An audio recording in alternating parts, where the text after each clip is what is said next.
আসসালামু আলাইকুম এভরিওয়ান, তোমরা সবাই কেমন আছো? আই হোপ আশা করি খুব খুব ভালো আছো। আবারও এক নতুন একটা ভিডিওতে ওয়েলকাম। তো welcome to back my channel. হ্যাঁ, S M Nesa Islamic shorts চ্যানেলে স্বাগত বন্ধুরা। তো আজকে যেটা ভিডিও নিয়ে চলে এসেছি, জানোই তো এর আগের দিন ভিডিও দিয়েছি আমি। হ্যাঁ, কিন্তু আমি কালকে ভিডিও দেখেছিলাম, ভীষণ কান্নাকাটি করছিল দিদিভাই। তো আবারও আজকে চলে আসলাম বন্ধুরা। তো যেটা যে কার কথা বলছি বুঝতে পেরেছো। রিমির রিমির কথা বলছি। হ্যাঁ, আমার রিমি, মার কথা বলছি, আমার ছোট্ট রিমির কথা বলছি। তো বন্ধুরা, তোমাদেরকে বারবার একটাই রিকোয়েস্ট করব যে প্লিজ রিমিকে সবাই সাপোর্ট করো। আর রিমির যেন ভালোভাবে সুস্থ জীবনযাপন করতে পারে, এটা দোয়া করো সবাই। হ্যাঁ, আর যারা টাকা পয়সা দিয়ে সাহায্য করতে পারবে না তারা তো দোয়া তো করতে পারবে, উপরওয়ালার কাছে প্রে তো করতে পারবে, আল্লাহর কাছে দোয়া তো করতে পারবে, তাই না? তো চলো, আমি আজকের ভিডিওটা তোমাদেরকে, কালকের ভিডিওটা দেখেছিলাম। তো দিদিভাই খুব কান্নাকাটি করছিল। কালকে বলতে পরশু দিনের যেহেতু আপডেট একদিন পরে আসছে। তো পরশু দিন রিমি প্রচণ্ড খারাপ ছিল, মানে বনমেরু 15 দিন ট্রান্সফার হওয়ার পরে নাকি খাবার দাবার আর কিছু এগুলো সব বলছিল। তো ছুটি দেওয়ার কথা হচ্ছিল।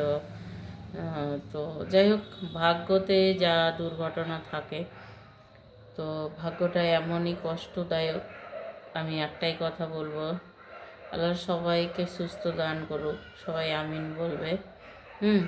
আর ভাগ্য মানুষের কখনো পাল্টাতে পারে না, সেরকম হচ্ছে আমার রিমি মার কথাই বলছি। যেহেতু এত কষ্ট করছে ওইটুকুটা বাচ্চা, এতটাই কষ্ট করছে ও। হ্যাঁ, কষ্টের উপরে কষ্ট, কষ্টের উপরে কষ্ট। আবার নাকি বারবার পাতলা পাতলা পটি করছে, করছে, যেটা আমি দেখলাম ভিডিওটা। তো কালকে সত্যি আমি দেখে, দিদির দেখে আমার প্রচণ্ড মন খারাপ হচ্ছিল দিদিভাই। আমি বলেই দোয়া করব যেন তোমার মেয়ে প্রচণ্ড তাড়াতাড়ি সুস্থ হয়ে যায়।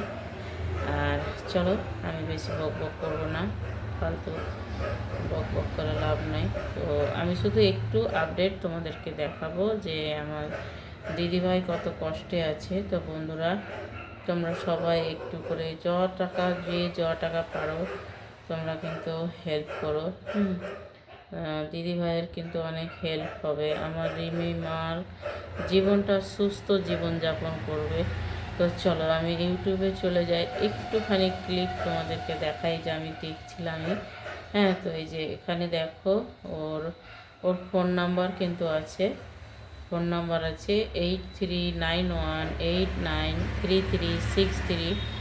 তো তোমাদের যাদের হয়তো শুধু ভিডিও দেখতে ভালোবাসো এবং লোককে হেল্প করতে ভালোবাসো বা পারো, আর্থিক অবস্থা ভালো আছে, তাদেরকে একটাই কথা বলবো, প্লিজ এদের মতো লোকের কাছে সহায় হও, একটু পাশে দাঁড়াও, আল্লাহ তাআলা তোমাদেরকেও ভালো রাখবে।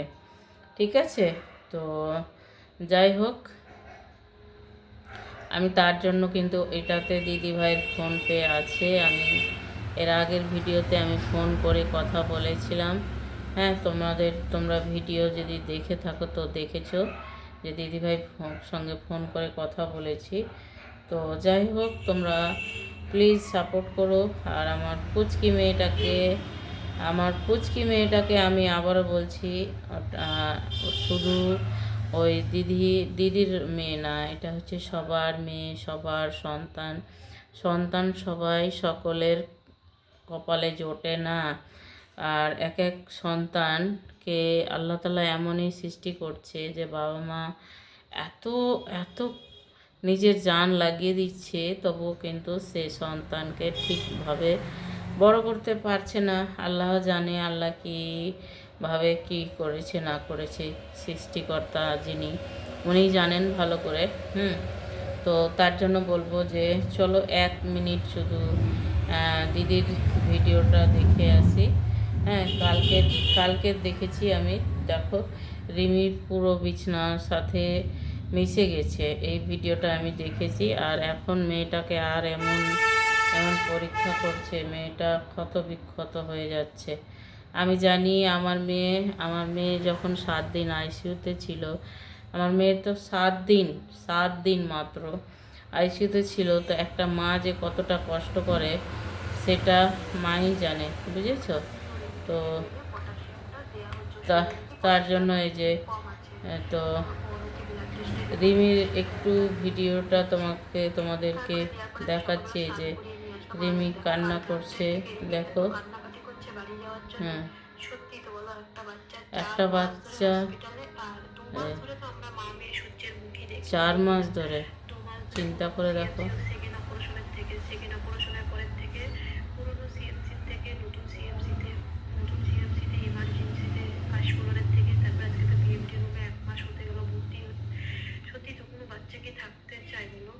শুভ সকাল বন্ধুরা, নতুন সকালে নতুন শুভেচ্ছা জানিয়ে আমি আর একটি ভিডিও নিয়ে আসলাম। আশা করি যে যেখানে আছো সুস্থ আছো, ভালো আছো।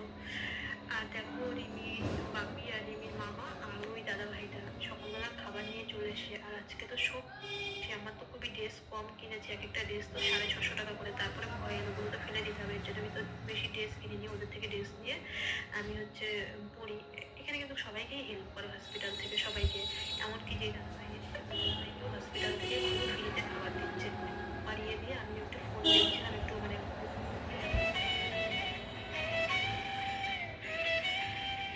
জানো তো রিমি এত কান্না করছে, ও বাড়ি যাবে, মানে আমিও হাওয়া করে কান্না, ও যদি কান্না করে সেখানে কি আমার ভালো লাগে বলো?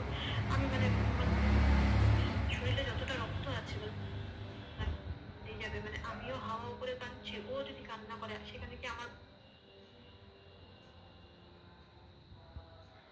তো নিজের মুখে শুনলে যে মেয়েটা কান্না করছে, বুঝতে পেরেছ? তো কতটা কষ্ট, 4 মাস ধরে একটা বাচ্চা হসপিটালে আছে, বাড়ির মুখ দেখেনি, সূর্য দেখেনি, কতটা কষ্টদায়ক বলো। মানুষের জীবনটা কত নিরুপায়। আল্লাহকে বলবো, হে আল্লাহ, সকল মা বাবা বাচ্চা সবাইকে সুস্থ রেখো, এইভাবে কষ্টের মধ্যে ফেলো না, আমি এই কথাটাই বলবো। আর তোমাদেরকে শুধু একটু ক্লিপ দেখার জন্য যে আমার রিমি বোন কেমন আছে, তার জন্যে আমি কিন্তু ছোট্ট একটা ক্লিপ শেয়ার করলাম। যদি ভিডিওটা ভালো লাগে, হ্যাঁ, তো অবশ্যই একটা লাইক করো, কমেন্ট করো বন্ধুরা। আর যারা হেল্প করতে চাও, ফোনপে নাম্বার তো দেখালামই, 8391893363, 8391893363। হ্যাঁ, তো তোমরা যারা হেল্প করতে পারবে, প্লিজ দয়া করে বাচ্চাটাকে পাশে থেকো। আমার দিদিভাইকেও ভালো লাগবে, আমার রেমি মাকেও ভালো লাগবে, বা দোয়া করো যেন খুব তাড়াতাড়ি বাচ্চাটা সুস্থ হয়। আমি সত্যি, আমার বাড়ি যদি কাছে হতো, আমার যতই ছোট বাচ্চা হোক না কেন, আমি একবার চোখের দেখা দেখতে যেতাম। কিন্তু যাই হোক, কি করব বলো। তো তোমরা সবাই একটু হেল্প করো, হ্যাঁ। আর আমি আমার ভিডিওটা শেষ করলাম, আবারও কোনো একটা ভিডিওতে আপডেট দেব তোমাদেরকে। দিদিভাই যেটা দেখাবে একটু শেয়ার করব, ঠিক আছে? তো তোমরা ভালো থেকো, সুস্থ থেকো, আল্লাহ হাফিজ, আসসালামু আলাইকুম ওয়া রাহমাতুল্লাহি ওয়া বারাকাতুহু।